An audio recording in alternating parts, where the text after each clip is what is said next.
رات کا وقت تھا۔ گاؤں کے ایک کونے میں واقع پرانا کھنڈر، جس کے بارے میں لوگ کہتے تھے کہ وہاں کوئی نہیں جاتا، قریب کھیلتی ہوئی چند بچیاں اچانک اندر جا گھسیں۔ وہاں ایک پرانی گردآلود الماری میں ایک گڑیا رکھی ہوئی تھی۔ گڑیا کے بال بکھرے ہوئے، آنکھیں عجیب طرح کی سرخ، اور ہونٹوں پر ایک خوفناک مسکراہٹ تھی۔ بچیوں میں سے ایک نے وہ گڑیا اٹھا لی اور خوشی خوشی اپنے گھر لے آئی۔ اس رات سے عجیب و غریب واقعات شروع ہو گئے۔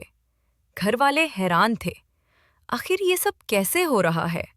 ایک دن چھوٹی بچی نے روتے ہوئے کہا، امی، یہ گڑیا رات کو مجھ سے باتیں کرتی ہے، کہتی ہے کہ وہ اکیلی ہے اور میرے ساتھ کھیلنا چاہتی ہے۔ ماں کے ہوش اڑ گئے۔ انہوں نے فوراً گڑیا کو صحن میں پھینک دیا، لیکن جب صبح ہوئی تو گڑیا پھر کمرے میں موجود تھی، اسی مسکراہٹ کے ساتھ۔ گاؤں کے بزرگوں کو جب پتہ چلا تو انہوں نے بتایا کہ برسوں پہلے اس گاؤں میں ایک لڑکی پراسرار طور پر غائب ہو گئی تھی۔ اس کی صرف یہی گڑیا ملی تھی۔ کہا جاتا ہے کہ اس کی روح اسی گڑیا میں قید ہے۔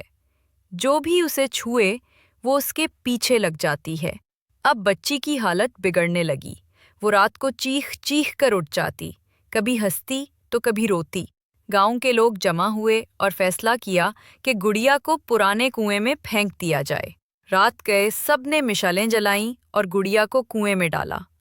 لیکن جیسے ہی گڑیا پانی میں گری، ایک خوفناک چیخ فضا میں گونجی اور پورے گاؤں میں اندھیرا پھیل گیا۔ اس کے بعد کئی دن تک گاؤں میں خاموشی رہی۔